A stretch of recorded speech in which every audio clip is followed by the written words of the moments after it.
시청자 여러분 안녕하십니까. 더 리더 이주호입니다. 올해는 광복 70주년이죠. 광복의 의미를 되새기면서 더 나은 대한민국을 만들어가야 할 과제가 남았는데 전 세계 170개국에 흩어져 살고 있는 700만 재외동포들이 각계각층에서 큰 활약을 보이며 자랑스러운 한국인 그리고 대한민국의 위상을 높이고 있습니다. 오늘 더 리더는 재외동포들의 권익 향상과 역량을 결집시키고 있는 재외동포재단 조규영 이사장님과 함께하겠습니다.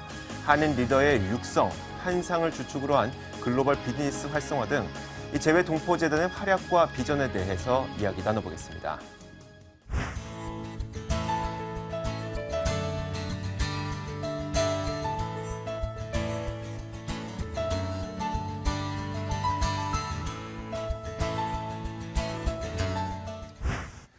네, 오늘 더 리더에서는 재외동포재단 조규형 이사장님 모시고 이야기 나눠보겠습니다. 어서 오세요. 네, 안녕하십니까. 네, 정말 바쁘실 텐데 시간을 내주셔서 진짜 감사드립니다. 이 재외동포재단이라는 게 외교부 산하의 공공기관으로 알고 있는데 설립된 지 18년이나 됐다고 합니다. 하지만 자세하게 이 재단이 무엇을 하는 그런 기관인지 모르시는 분들이 있기 때문에 간략한 설명부터 부탁드릴게요. 네, 재외동포재단은 지금 말씀하신 대로 외교부 산하의 이제 공공기관입니다. 네. 이 공공기관이라고 하는 것은 전부 그 활동에 네. 예산이 이제 전부 정부 예산에 이제 의한다는 걸 뜻하는데 우리나라는 이제 굉장히 큰 동포망을 가지고 있습니다. 네. 700만 동포니까 남북한 합친 인구의 거의 10%의 인구가 이제 우리 밖에서 살고 있는데 이렇게 해외에서 살고 있는 동포들이 이제 정체성을 유지하면서 또 현지의 거주국에서 이제 권익 향상을 네.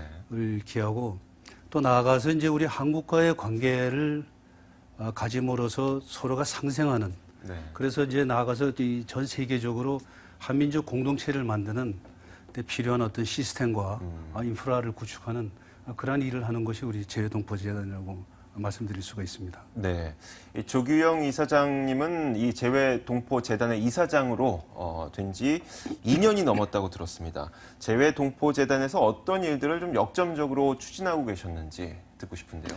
네, 그래서 이제 그 재외동포들 위해서 저희가 하는 사업이 몇 가지로 대별해서 말씀드린다면은 이제 세계 각지에는 이제 한인회가 구성이 되어 있습니다. 네. 그래서 이제 한인회들이 현지 사정에 맞는 동포들의 어떤 단합이라든가 권익 향상을 위한 사업을 하는데 이런 이제 사업을 지원하고요. 네.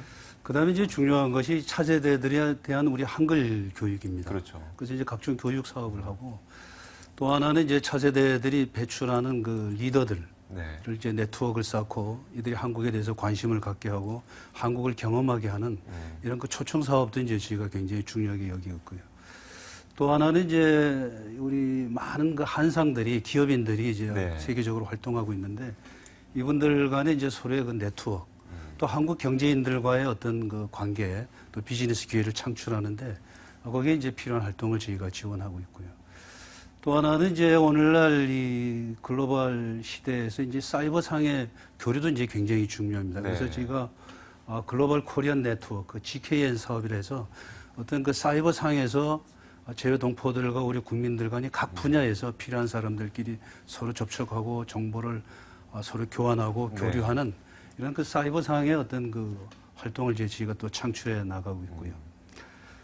그다음에 이제 또 하나 이제 중요한 것은 우리가 내국민들이 재외동포라는 존재가 이 글로벌 시대에서 어떤 의미를 갖는 것인가 하는 데 대해서 그 이해를 하는 것도 굉장히 중요합니다. 네. 그래서 우리가 이제 국내에서 이제 재외동포들의 그 활동 이런 걸 이제 소개를 하고 하는 그 홍보 사업도 저희가 이제 굉장히 중요한 사업으로 추진을 하고 있습니다. 네. 이 전 세계에 흩어져 살고 있는 재외동포가 700만 명이라고 합니다. 말씀하셨던 것처럼 이 남북한의 인구를 합쳐서 10%가량이 해외에 나가 살고 있는 건데 참 이주 역사도 굉장히 오래된 것 같아요. 1863년에 러시아 연해주로 갔던 것을 시작으로 거의 150년가량 많은 분들이 해외로 나가서 살고 있는데 지금 현재 우리나라 재외동포들의 이 세계적인 위상이라고 해야 될까요? 어떻습니까? 과거 이제 영국은 그 18세기에 해가 지지 않는 나라가 됐죠. 네. 그래서 세계 이제 가장 강대국이 되었는데 우리 21세기 오늘날 대한민국은 이민으로 해지지 않는 나라가 되었습니다. 그러니까 세계 179개국에 700만이 있음으로써 이 24시간 우리 한민족이 일하는 이런 이제 세계가 됐는데 저는 이민을 해지지 않는 나라 대한민국이 주는 메시지가 굉장히 있다고 생각을 합니다. 네. 첫째가 이제 우리의 그 정치 주권은 물론 한반도에 국한되지만은 그러나 우리의 그 문화 영토, 경제 영토는 이제 대한민국을 벗어나서 네. 전 세계로 지금 우리가 확대되고 있다 하는 사실이죠. 그래서 이제 가령 예를 들어서 뭐 우리가 지난 8.15 광복절 때는 애국가와 이 해방의 노래가 우리 한반도에서만 울려 퍼진 것이 아니고 네. 전 세계에서 퍼졌습니다. 뭐 세계 모든 한인회가 광복 70주년을 기념했고 그 기념식을 통해서 이제 우리가 통일의 의미, 그다음 광복의 의미 이런 걸 이제 되살렸고 또 우리의 사물놀이, 또 우리의 북소리, 장구소리가 전 세계에서 퍼지는 것도 이 세계에 퍼져 있는 우리 그 한인 조직들, 우리 동포사회가 이제 하는 거라고 말씀드리고요. 그다음에 이제 또 하나 중요한 것은 이제 경제 활동입니다. 네. 그러니까 이제 해외 모든 한인들이 생업을 종사하기 위해서 이렇게 사업들을 하고 있는데 네. 이분들이 하는 모든 활동이 우리의 경제 영토를 넓히는 것과 직결된다는 사실입니다. 그래서 이 대동포 그 170개국인 우리 동포사회가 우리의 문화 공간, 경제 영토를 이제 넓히는 그 의미가 있다고 생각을 하고요. 또 하나는 이제 아까 말씀하신 대로 한 150년 동안 이렇게 전 세계에서 네. 우리 한민족이 퍼졌는데 이런 것은 우리 한민족이 굉장히 진취적이고 굉장히 개방적이고 굉장히 그 현장에 어려운데 적응을 잘하는 아주 그 실용주의적인 민족이란 그런 DNA를 우리가 가지고 있다는 네. 것을 우리가 말씀드릴 수가 있죠. 과거에는 이제 우리가 한민족은 아주 굉장히 폐쇄적이고 위험을 무릅쓰지 않고 네. 이런 민족이라고 우리 스스로가 좀 폄하하는 경향이 있었어요. 그러나 우리 이제 동포가 이렇게 퍼져나간 그 이주사를 보면은 반대로 우리가 이제 굉장히 개방적이고 네. 또 위험을 무릅쓰는 용기를 가진 사람들이고 또 끈기 있고 이런 그 굉장한 DNA, 장보고의 DNA가 우리한테 살아있다 하는 네. 것을 생각하게 하는 이런 굉장한 그 메시지가 있습니다. 조금 전에 말씀하셨던 것처럼 장보고의 DNA가 있다. 진취적이고 굉장히 도전적이고 개방적인 우리나라 사람들이지만 그래도 이 각국에 정착하기 위해서는 여러 가지 측면에서 어려운 점이 있을 겁니다. 아무래도 그 거주국에서 안착할 수 있도록 지원이 필요할 것 같은데 어떤 지원을 해주고 계신가요? 네, 그렇습니다. 이 해외에 사는 분들이 이제 현지에서 정착하고 성장하는 얘기를 들으면 한 분 한 분이 정말 소설을 쓸 만큼 네. 그런 이제 드라마가 거기에 있죠. 그래서 이제 저희 정부 차원에서도 이제 이분들을 지원하는데 이게 이제 세계 각지 그러니까 환경과 여건과 조건이 다 다르기 때문에 네. 어떤 통일된 그 지원을 보다는 소위 그 지금 우리 박근혜 정부가 추진하고 있는 그 맞춤형 정책이 가장 요구되는 것이 네. 이제 동포사회 지원 정책이라고 이제 생각을 합니다. 이제 CIS라든가 이쪽을 러시아라든가 이쪽을 보면은 네. 지금 이제 그 CIS가 그 해체되는 그 과정, 러시아가 과거 해체되는 과정에서 이제 많은 그 제의주가 있었는데 네. 우리 한인 동포들이 이제 고려인들이라고 말하죠. 그분들은 네. 이분들의 그 재정착을 돕는 사업에 지금 주력을 하고 있습니다. 그래서 제가 뭐 농장을 건설해 드린다든가 한글 교육 한다든가 이래서 그다음에 법률 자문을 한다든가 이렇게 해서 이제 현지에 재정착하는 걸 도와드리는데 역점을 두고 있고요. 그다음에 이제 중국은 이제 우리가 조선족이라고 말을 하는데 네. 이 조선족은 이제 굉장히 오랫동안 중국 그 국민으로서 그러나 우리 소수민족으로서 우리의 그 문화를 굉장히 그 언어와 문화를 잘 지켜왔습니다. 네. 근데 이제 오늘날 이제 중국 사회가 이제 굉장히 빠른 속도로 변하고 발달하는 과정에서 이 중국에 있는 우리 동포 사회가 그만큼 유감스럽게도 우리의 언어라든가 문화를 어떤 의미에서는 조금씩 잃어버리는 이제 그런 현상이 나타나고 있는데 어떻게 하면 이분들로 하여금 우리의 언어를 지키고 우리의 문화를 계속 유지할 수 있도록 하는 네. 것인가 하는 거 이제 그 지원에 지금 초점이 가고 있고요. 그다음에 이제 미국에도 한 200만이 되는 우리 동포 사회가 이제 크게 발전하고 있는데 미국은 지금 굉장히 높은 그 교육열 또 현지에서의 그 성공 이런 면에서 굉장히 그 탄탄한 역량을 가지고 있습니다. 그래서 이분들은 그 자체적인 역량을 통해서 스스로의 권익을 미국에서 어떻게 확보하느냐 하는 데 초점을 둬서 미국 그 시민들의 정치적 신장에 이제 초점을 두고 있죠. 그래서 네. 어떤 현실 정치 참여를 통해서 우리 스스로의 그 권익을 어떻게 정치적인 그 영향력을 통해서 네. 동원하는 이제 증진하느냐 이제 거기에 우리가 초점을 두고 있고요. 뭐 각국의 그리고 거주국에 정착하는 것 그리고 현지의 언어를 배우는 것도 중요하겠지만 한국인으로서의 이 정체성과 자부심을 잃지 않는 것도 중요하지 않겠습니까? 그렇게 하기 위해서는 한국 문화를 교육하고 또는 한국인의 어떤 정서를 교육하는 이런 것들이 필요할 것 같은데 교육은 어떻게 지원하고 계신가요? 저희 동포재단에서는 지금 해외 우리 차세대들 자라나는 세대들이죠. 네. 내일을 담당할 주역인 그 다음 세대들에 대해서 그 우리 언어 교육, 문화 교육이 이제 굉장히 그 중요한 사업으로 되어 있습니다. 그리고 지금 정부의 이제 국정 과제이기도 하고요. 재동포에 네. 대한 우리 언어 교육이. 지금 전 세계에는 한 2,000개 이제 한글 학교가 있습니다. 중학교가 네. 있는데 학생들은 한 20만 명 이렇게 이제 되는데 이 조직이 굉장히 소중한 조직입니다. 이 한글 학교는 거의 자발적으로 운영되고 있습니다. 그러니까 각 동포사회에서 유지하고 동포사회가 배출한 선생님들이 이제 전문인들이 아니죠. 전문 네. 교육자가 아닌 동포들이 스스로 이제 선생님의 역할을 함으로써 그 교육을 유지해 나가는데 저희 재단으로서는 이제 운영비의 일부를 좀 보줘야 되는 거 일부죠. 네. 그다음에 이제 한글의 어떤 기자재 교육에 대한 필요한 기자재를 제공하고 또 이제 선생님들이 전문인이 아니니까 네. 이분들에 대해서 어떤 그 티칭 스킬 네. 그 학습 그 지도 능력을 좀 배양하는데 저희가 각종 연수를 이제 시행을 이제 하고 있습니다. 그래서 이제 굉장히 그 한글 학교에 관련해서 굉장히 중요한 것은 네. 이 정부가 이렇게 그 이분들을 도와드리기 이전에 이미 우리 동포사회가 스스로 이런 한글 학교를 만들어서 우리 차세대에 대한 교육을 실행해 왔다는 사실이 굉장히 소중하고요. 그러네요. 또 이런 전통은 이제 오늘 어제 문제가 아니고 150년 전에 우리 선조 이민 선대들이 연해주로 갔을 때든가 네. 또 110년 전에는 멕시코로도 간 분들이 있어요. 네. 이분들이 현지에 정착하면서 가장 먼저 시작한 것이 이 학교를 만들어서 교육을 시킨 겁니다. 네. 그래서 이런 그 해외 동포사회의 그 우리 교육에 대한 열기 또 관심은 아주 처음부터 이제 있었던 그 굉장한 이제 조직이고.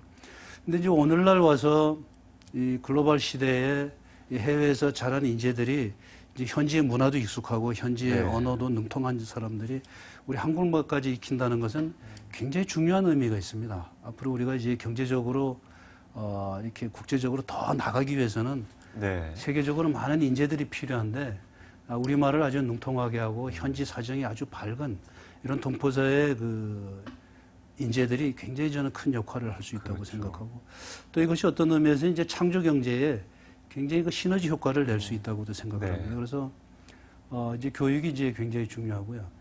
또 하나의 교육은 또 그 단순한 어떤 그 커뮤니케이션의 도구에서 더 넘어서 네. 이 정체성을 유지하는데 결정적인 요체가 된다고 하는 사실입니다. 네.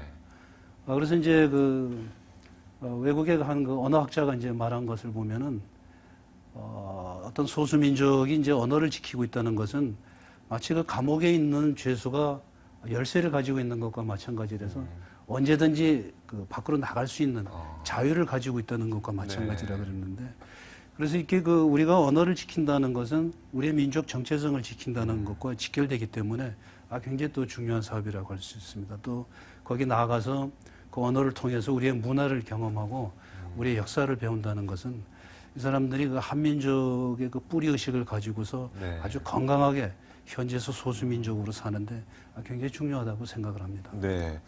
우리가 할 수 있는 일은 이제 이민 2세, 3세들의 어떤 역량을 키워주는 것도 필요하지 않겠습니까? 이런 측면에서는 어떤 지원이 있습니까? 네, 절대적으로 이제 그 차세대들의 역량을 키워주고 그들의 뿌리 의식을 계속 그 지닐 수 있도록 네. 지원하는 게 이제 중요합니다. 어떤 의미에서 이제 이민 1세대, 당대 때 우리 한국을 떠나서 외국에 가서 정착한 분들은 어쩔 수 없이 한국 사람이기 때문에 네. 항상 그 고국에 대한 애정을 가지고 있고 그다음에 한국에 네. 대해서 항상 한국을 바라보고 이제 성원하는데 2세, 3세들은 사실은 반드시 그렇게 되지는 않습니다. 네. 그래서 우리가 이제 흔히 어떤 애국심이라든가 이런 뿌리의식 같은 것은 이제 타고 태어나는 게 아닌라고 네. 얘기하죠.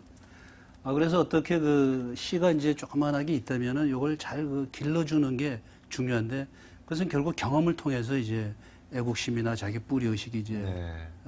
발현되고 이제 키워지는 것인데 그래서 이제 저희가 이 차세대들 사업을 굉장히 중시하고 있습니다. 그래서 네. 지금 하고 있는 사업을 좀 소개를 드리면은 우선 이제 초등학생 때부터는 모두가 이제 한글학교에 가자.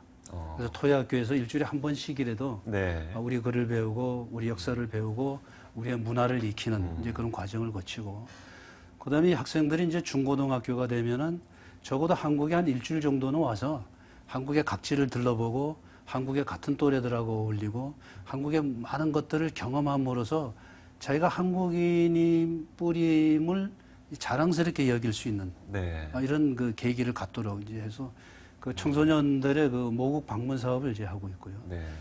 그래서 이제 저희가 청소년, 대학생 해서 1년에 1,000여 명 이상을 이제 저희가 해외에서 국내로 초청을 해서 보이고 있습니다.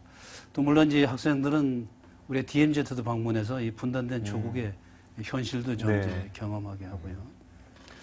그다음에 이제 차세대 지도자 대회라 이래가지고 저희가 매년 하는데 한 30대에 각계에 진출하고 있는 전문가들, 네. 뭐 법조계, 의료, 학계, 그다음에 예체능 모든 분야의 이제 전문인으로서 활동하는 사람들을 저희가 이제 부릅니다. 네. 한국에 초청을 해서 한국에 또 많은 것을 경험하게 하고 또 한국의 같은 또래들하고도 이제 사귈 수 있는 그리고 또 서로가 네트워크들 이렇게 맺을 수 있는 그런 계기를 이제 그들에게 제공을 하고 있고 네. 그걸 통해서 이제 이 사람들이 한국인임을 자랑스럽게 생각하고 나아가서 현재 동포 사회에 네. 좀 더 직접적으로 관여하는 그런 이제 그 계기가 되도록 이제 하고 있고요. 그다음에 이제 저희가 또 하나 이제 중시하는 것은 차세대 사업의 하나라고 생각을 할 수 있습니다만은 지금 우리 세계에서는 이 정치계에 진출해서 활동하는 한인 후손들이 많습니다. 네. 그러니까 당대에 가서도 어떤 선거직에 진출해서 이제 당선된 분도 있고 네. 또 2대, 3대 가면 더욱 활발하게 이제 하고 있는데 지금 한 100여 명 정도가 시의원, 또 주의원, 또 아니면 국회의원, 네. 그 중앙정부 차원에서 이제 의원으로 활동하고 있는데 이 세계 한인 정치인대회를 이제 저희가 열고 네. 있습니다. 그래서 이분들이 한국에 와서 각자의 전 경험을 이제 공유도 하고 또 서로 네트워크도 쌓고 또 한국의 현실에 네. 대해서도 알게 함으로써 또 이분들도 이제 그 동포사회의 문제 또 그 나라와 우리 한국과의 어떤 외교적인 문제에서도 네. 측면 지원하는 그런 이제 역할을 좀 할 수 있는 그런 계기로 삼고자 하는 사업도 이제 있습니다. 네. 한인 정치인 대회도 중요하겠지만 이 대한민국의 경제 성장을 위해서는 이 해외 진출에 있는 경제인들도 중요하지 않습니까? 이 재외동포재단에서는 한상의 개념을 중요시한다고 이야기 들었습니다. 세계 한상 대회가 어떤 대회이고 어떤 일들을 하고 있으며 어떤 성과가 있었는지 좀 설명 부탁드릴게요. 네, 저희가 지금 이제 파악하고 있는 해외에서 기업을 하고 있는 한상이 한 2만 명 됩니다. 네. 그래서 이 중에 이제 매년 한 1,000여 명 정도가 이제 우리 한국에서 만나가지고 네. 저희들끼리 서로 어떤 정보를 이제 공유하고 특히 이제 중요한 것은 우리 한국의 중소기업들과 이제 접촉함으로써 네. 그 비즈니스 기회를 이제 창출하는 그런 이제 대회를 우리가 한상대회라 해서 이제 네. 매년 개최하고 있고요. 근데 이제 금년에 우리가 이제 그 10월 달에 이제 경주에서 제14차 한상대회가 열리는데 네. 여기서도 이제 예년과 같이 각 지역별 또 분야별 세미나라든가 서로 만남의 장이라든가 또 한국 경제에 대한 그 현실에 대한 어떤 설명회 네. 이런 것도 있고. 근데 그 저희가 금년에 이제 새로 시작하는 것이 우리 한상을 통한 청년 고용 창출 사업을 이제 합니다. 그것이 이제 새로운 사업을 하고 있고 이거에 네. 대해서 이제 한상들도 이를 통해서 좀 모국 경제에 기여하는 또 모국의 인재들을 또 해외로 이렇게 네. 가서 이렇게 그 활용하는 그런 어떤 그 장을 저희가 지금 준비를 하고 있습니다. 네. 그래서 지금 이제 한상들은 이 국내에서의 어떤 투자라든가 네. 또 수출, 수입을 통해서 굉장히 저희가 이제 그 한국 경제에 그 기여할 바가 많고 이제 한상들도 이제 점점 이제 새로운 세대가 됨으로써 굉장히 빠른 속도로 이제 그 성장하고 있습니다. 네. 그래서 이런 그 한상들의 성장에 따라서 과거의 중국 발전에서 이제 화상들이 했던 역할만큼 중요한 역할을 앞으로 우리 한상이 한국 경제 발전에도 큰 역할을 할 것이라고 그렇게 믿고 있습니다. 네. 자, 이제는 좀 개인적인 질문을 드려야 될 것 같습니다. 이사장님께서는 이 외무고시를 통과한 이 정통 외교 관료로 외교부 중남미 국장, 그리고 주 멕시코 대사, 주 브라질 대사 등을 거치면서 이 한국인들의 권익 향상, 그리고 국가 간 교류에 앞장서 왔는데, 오랜 외국 생활을 하면서 한국인으로서의 자부심을 느꼈던 그런 순간들이 있다면 꼽아주실 수 있을까요? 네, 제가 한 35년 외교관 생활 중에 이제 네. 23년을 해외에서 이제 보냈습니다. 네. 그 모든 순간 동안에 우리 한국이 어떤 국력이 그 빠른 속도로 성장하는 걸 느꼈던 그런 이제 시간이었는데, 네. 과거에 제가 그 멕시코 대사를 하면서 그 멕시코 이주 100주년 행사를 한 적이 있어요. 네. 그래서 그때 그 100년 전에, 지금부터 이제 그게 110년 전인데, 네. 그때 갈 때는 우리나라가 이제 가장 그 역사적으로 어려운 시절이었죠. 근데 그 후 이제 100년 후에 우리 후손들이 오늘 이만침의 한국을 만들어서 그 100년 전에 갔던 분들의 그 어려움, 네. 이걸 되새기는 어떤 행사를 할 때 그 100년 전에 우리 대한민국, 또 100년 뒤에 오늘 한국을 느끼는 순간이 굉장히 감동적이었고, 네. 굉장히 그 마음을 뭉클하게 그리고 무겁게도 했던 아주 그런 순간이 기억이 나고요. 그다음에 한 외교관으로서 이제 굉장히 좀 보람이 있었던 것은 이제 과거에 소련이 이제 해체되고서 네. 그 러시아가 이제 그 출범하면서 바로 이제 제가 그 러시아 대사관의 경제 네. 참사관으로 일을 했습니다. 그때 이제 오늘날 이 한나 간의 어떤 경제 발전의 그 기반이 되는 어떤 수산 분야에서의, 과학 분야에서의, 투자 분야에서의 이런 여러 가지 그 경제 분야에서의 협정을 체결하기 위해서 이제 밤을 새고 네. 협상을 하고 했던 순간이 굉장히 좀 보람되게 그렇게 느껴집니다. 다른 문화와 그리고 다른 언어, 이런 상황에서도 정말 꿋꿋하게 한국의 위상을 높여가고 있는 이 한국인들, 한국인이라는 자부심을 잃지 않고 살아가게 하기 위해서 우리 동포들에게 전해줄 수 있는 희망의 메시지가 있다면 어떤 게 있을까요?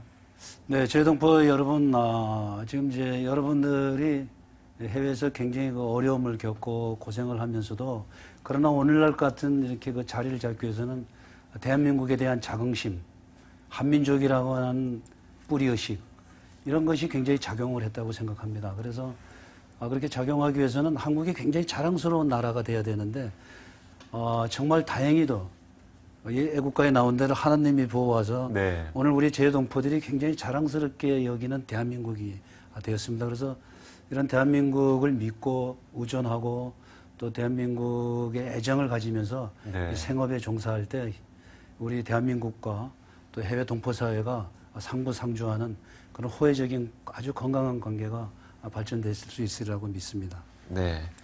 자, 이제 해외 재외 동포재단은 설립 20주년을 앞두고 있습니다. 지금까지 많은 이야기를 해주셨던 것처럼 여러 가지 역점 사업을 추진하고 계신데, 앞으로 이 재외 동포재단의 뭐 비전이라든지 그리고 계획을 이야기해 주신다면 어떨까요? 네, 이 이민으로 해지지 않는 나라 대한민국, 그 힘은 700만 재외동포입니다. 네. 그래서 이 재외동포와 우리 모국과 이 상생하는 한민족 공동체를 만들어 나가는 것이 저희 재외동포재단의 이제 비전입니다. 그래서 그에 필요한 인프라, 또 그에 필요한 시스템, 이런 것을 구축해 나가는 사업을 차질 없이 그리고 계속 그렇게 해 나가도록 하겠습니다.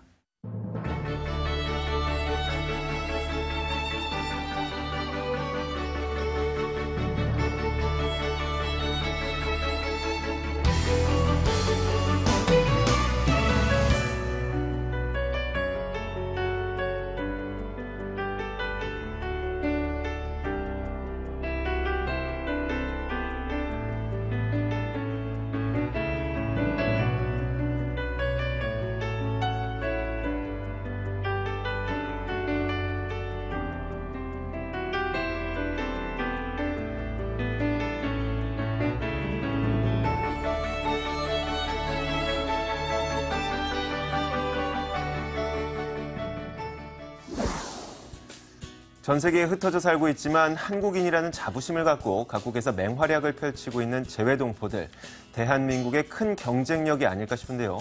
앞으로 전 세계에 대한민국의 자랑스러운 이름을 더욱 널리 알릴 수 있도록 재외동포재단의 활약도 기대해 보겠습니다. 자, 오늘 함께해 주신 조규영 이사장님 고맙습니다. 시간 내주셔서 감사합니다. 네, 감사합니다.